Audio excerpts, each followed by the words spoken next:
I will now announce the rules for the first round of the competition. Please listen carefully.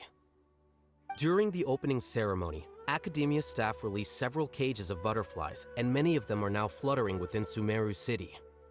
Amongst these butterflies, 3 of them will be special swift flies. They have a different appearance and also fly a little faster. Your objective this round is to find a swift fly and bring it to me. 3 points will be awarded to the first participant to return, 2 to the second, and 1 point to the third. That is all for the first round. Should you require clarification on anything, please ask any of the other staff. Oh, Hathem's all business all the time, huh? That said, how did he get picked to be a commentator? Paimon's kinda curious. Finding 3 specific butterflies in a place as large as Sumeru City sounds rather improbable. If these swift flies behave anything like regular butterflies... I'm off. It will take some time to search every corner of Sumeru City. Huh? You're going just like that?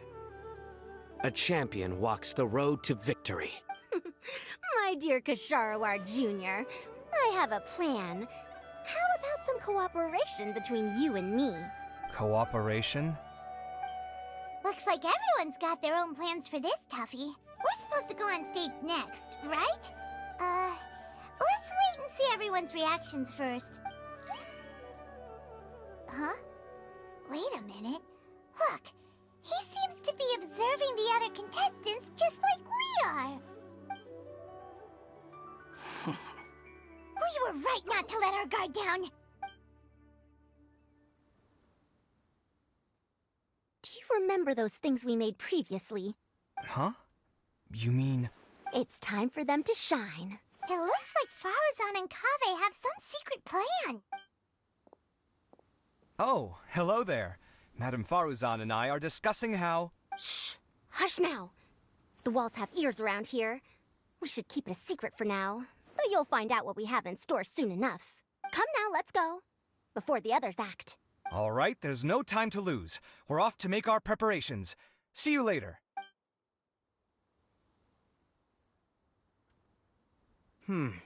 This is basically what I'll need.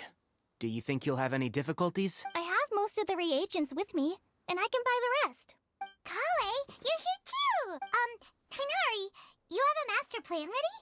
My hypothesis is that the swift fly's morphological variations won't significantly affect their fundamental nature. So I'm planning on using this to lure them out. Of course, I could be wrong. Every mutation opens the door to new possibilities, especially when they are artificially introduced. Details will have to wait until after the post-experimental analysis. For now, Kale and I are going to buy some reagents for our experiment. All right, well, see you later. Okay, see ya!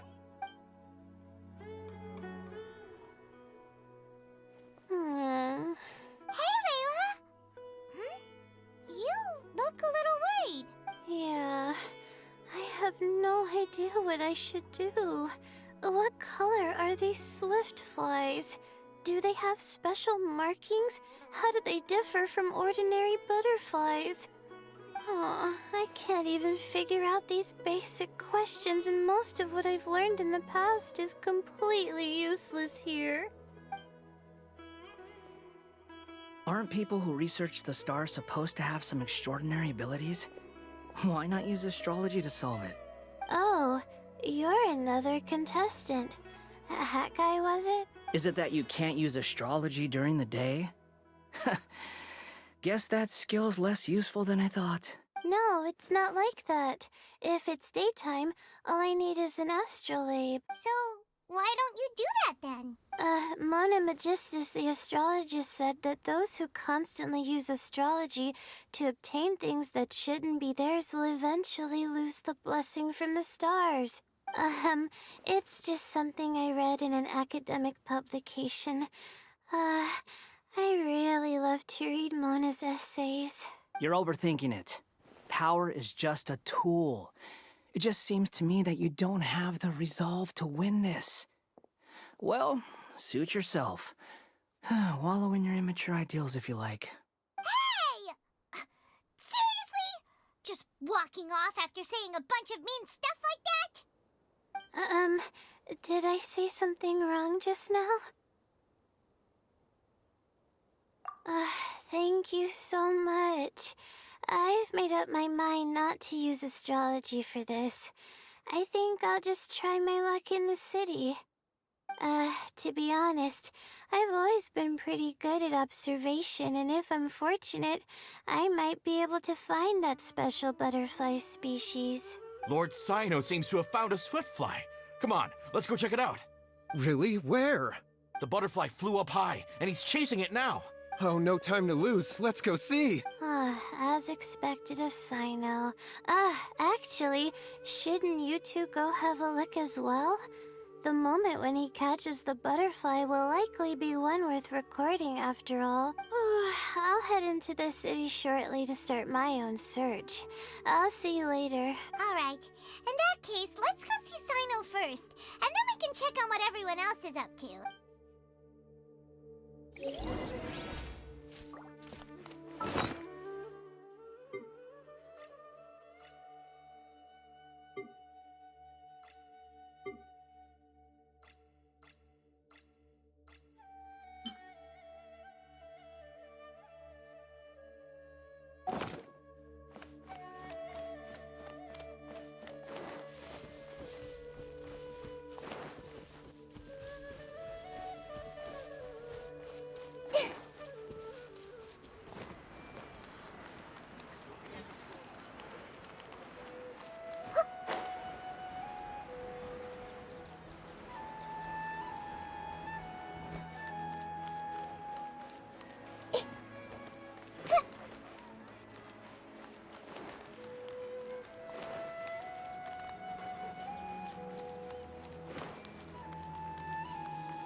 Stay put. Don't move.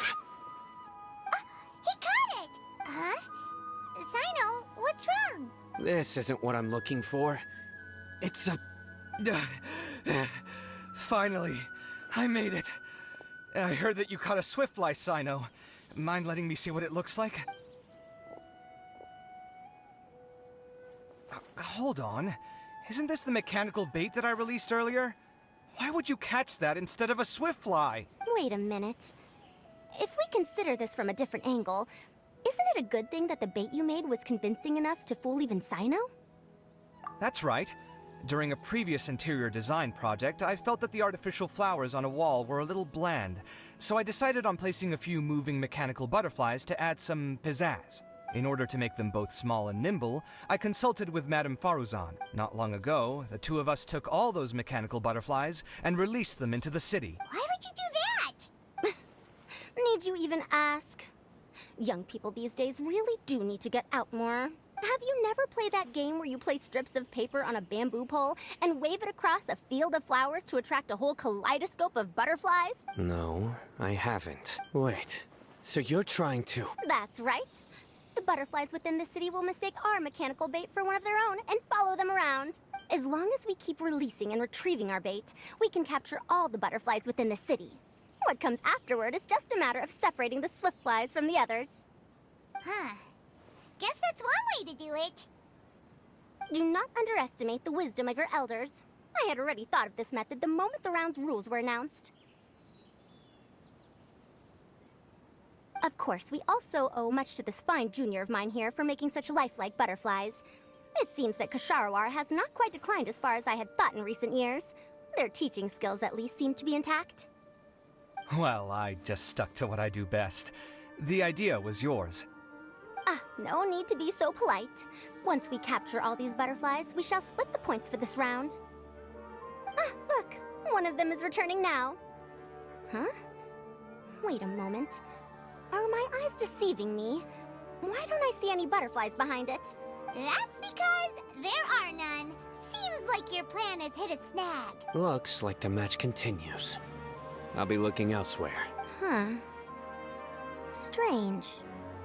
Has something else diverted their attention? Come, let's search in the direction the bait returned from. We'll go have a look too.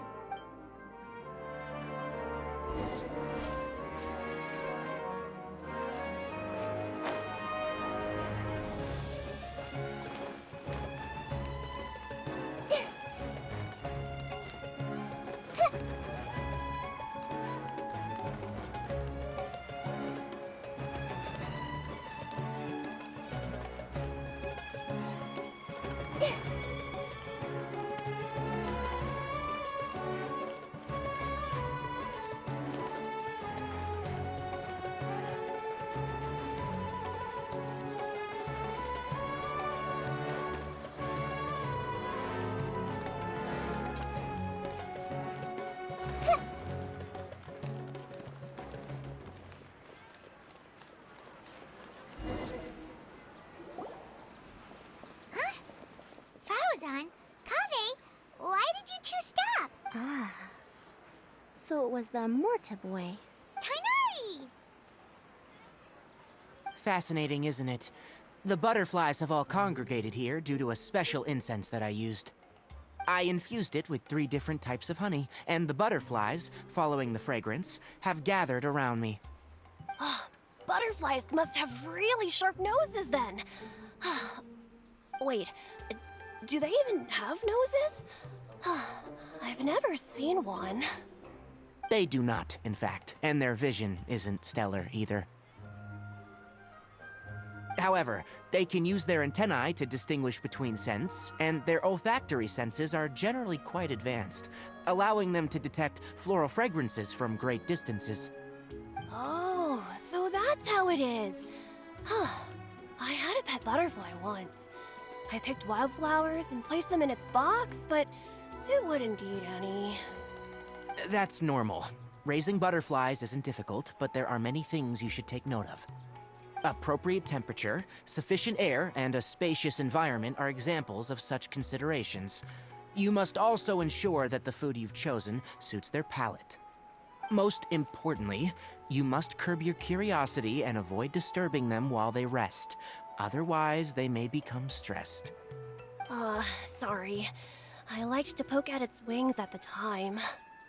Humans tend to rear many creatures due to their aesthetic value, but not all are suited to such a process.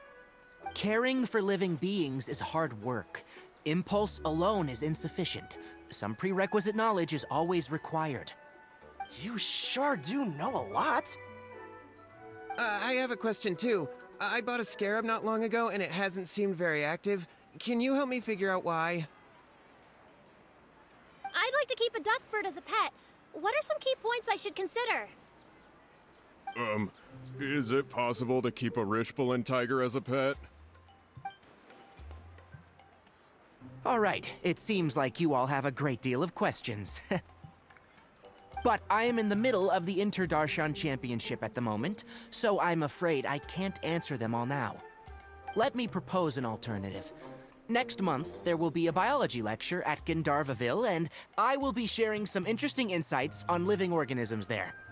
If you're interested, you can attend that lecture, and if you should have any questions, just prepare them ahead of time. I'll answer questions after I've finished speaking. All right, I'll be there. Of course, please try to ask more rational questions. For example, whether you can raise a Rishbalin tiger as a pet or not is mainly dependent on whether you can overcome one in a fight. Looks like Tainari's science lecture will draw quite a crowd. Huh? Oh. Was I listening in for that long? Seems Kale's master does live up to his title as a teacher. Madame Faruzan, I've had a look around. Nearly all the butterflies in this area have been attracted by the incense. However, we can cast our bait further away to avoid this area. All right, then let's get moving.